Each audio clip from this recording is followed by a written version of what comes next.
The pounding on my apartment door jolted me from sleep.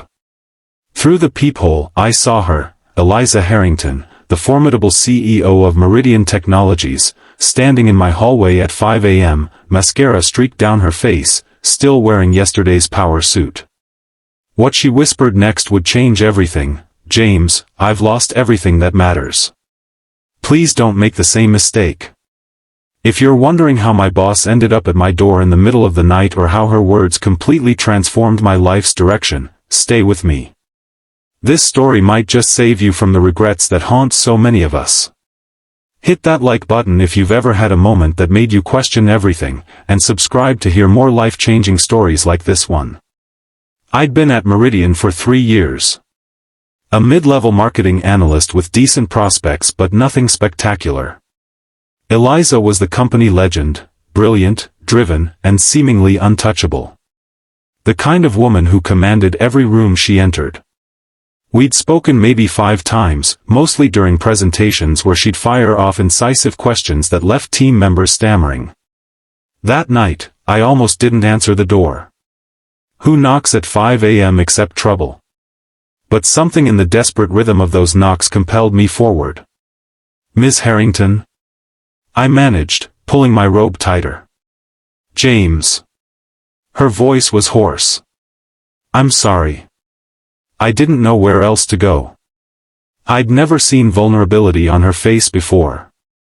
It was like watching a statue crack. "Come in," I said, stepping aside. "Let me make some coffee." My apartment was embarrassingly small compared to what I imagined her home to be. 1 bedroom, mismatched furniture, dishes from last night's dinner still in the sink. She didn't seem to notice, sinking onto my couch and staring at her hands. "The divorce was finalized yesterday," she said as I handed her a steaming mug. "After 18 years. I nodded, unsure what to say. Everyone at Meridian knew about the divorce. It had been in the business pages, but no one dared mention it. "Do you know why I'm here, James?" She looked up, her eyes red-rimmed but suddenly focused. "No, ma'am. Because you remind me of myself 20 years ago." She took a sip of coffee. "Talented. Ambitious. Working 80-hour weeks. And completely blind to what really matters." I shifted uncomfortably. My dedication to work was something I prided myself on.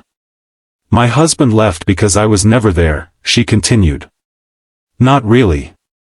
Even when I was physically present, my mind was at work. Our daughter grew up with a mother who missed recitals for board meetings and bedtime stories for international calls." The raw pain in her voice made me look away. "Last night, I was alone in our house, my house now, surrounded by everything I'd worked for. The view of the city. The art collection. The awards. And I realized none of it mattered without someone to share it with. Dawn was breaking outside my window, painting the room in soft gray light. I came here because I saw your name on the report for the Singapore expansion. Time-stamped 2:30 a.m. 3rd night this week." I felt a flush of pride, then shame. I'd been pulling all-nighters regularly, hoping to catch her attention. "There's a photo on your desk," she said. "A woman. Pretty. She looks at you the way my husband used to look at me. Sarah.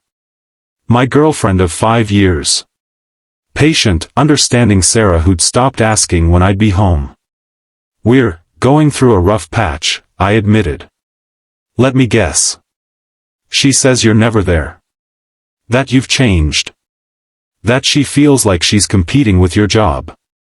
The accuracy of her words stung. "James, I came here to tell you something I wish someone had told me. Success is empty if you have no one to celebrate it with. I built an empire and lost my family. Don't make my mistake." She reached into her purse and pulled out an envelope. "This is a reservation for 2 at Maison Laurent tonight. Take her. Turn off your phone. Listen, really listen, to what she has to say." I stared at the envelope. Maison Laurent had a 6-month waiting list. But the Singapore presentation. We'll wait until Monday. Her voice regained some of its familiar authority. That's an order from your CEO. She stood, smoothing her rumpled suit. I'm taking a leave of absence. 3 months. Going to try to rebuild some bridges with my daughter. Might be too late, but I have to try. At the door, she paused. One more thing. There's a promotion coming up. Director of International Marketing. You're on the shortlist. My heart leaped. But James? If you get it by sacrificing everything else, it's not worth it. Trust me. After she left, I sat in my quiet apartment, the envelope in my hands. My phone buzzed with work emails, but for once, I didn't reach for it. Instead, I picked up my personal phone and scrolled to Sarah's number. We hadn't spoken in 3 days. She answered on the 4th ring, her voice guarded. James? Is everything okay? No, I said honestly. But I think it might be. Can we talk? Really talk? That evening at Maison Laurent, Sarah wore the blue dress I'd always loved. Her eyes were cautious, prepared for disappointment. I'd let her down so many times before. Why now? She asked after I apologized for my absence, my distraction, my endless prioritizing of work. I told her about Eliza's dawn visit. About the broken look in her eyes. About the warning she'd given me. I don't want to wake up in 20 years surrounded by achievements instead of love, I said, reaching for her hand. I don't want to lose you. I've been offered a teaching position in Barcelona, she said quietly. I was going to tell you this weekend. I was going to go alone. My stomach dropped. And now? Now I don't know. She twisted her napkin. I love you, James. I've always loved you. But loving someone who isn't really there is exhausting. Ask me to come with you, I whispered. Her eyes widened. What about your job? The promotion? There are marketing jobs in Barcelona. There's only one you. Tears filled her eyes. You'd really leave Meridian? For me? In a heartbeat. That night changed everything. We talked until the restaurant closed, then walked for hours along the river, rebuilding what I'd nearly destroyed. 2 weeks later, I declined the promotion and submitted my resignation.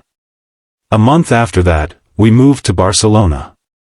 It wasn't easy.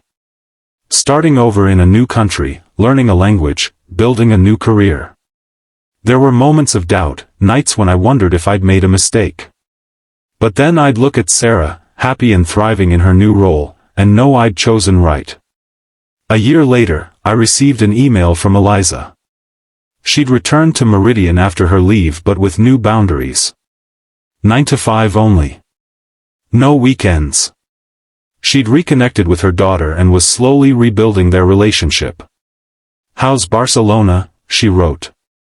Any regrets? I replied while sitting on our small balcony, watching the sunset over the Mediterranean, Sarah's head resting on my shoulder as she read a novel.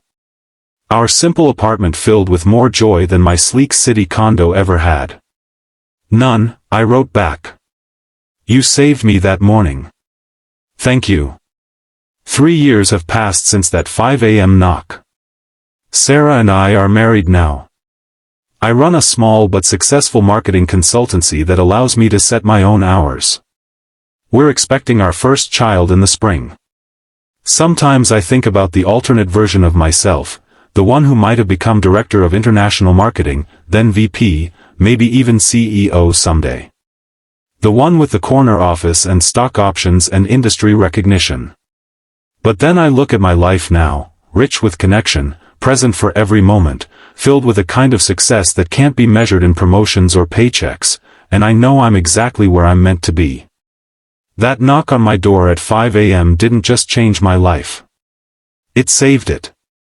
If there's one thing I hope you take from this story, it's this: success isn't measured by titles or bank accounts. It's measured by the depth of your connections, by being present for the people you love, by building a life you don't need a vacation from. Don't wait for your own 5 a.m. wake-up call. Look around at what truly matters in your life, and protect it fiercely. The office will always be there. The moments with those you love are fleeting and precious. What would you choose if faced with the same decision? Let me know in the comments, and if this story resonated with you, please like and subscribe for more reflections on life's most important choices. Sometimes the most powerful stories are the ones that remind us of what we already know but have forgotten in the rush of everyday life.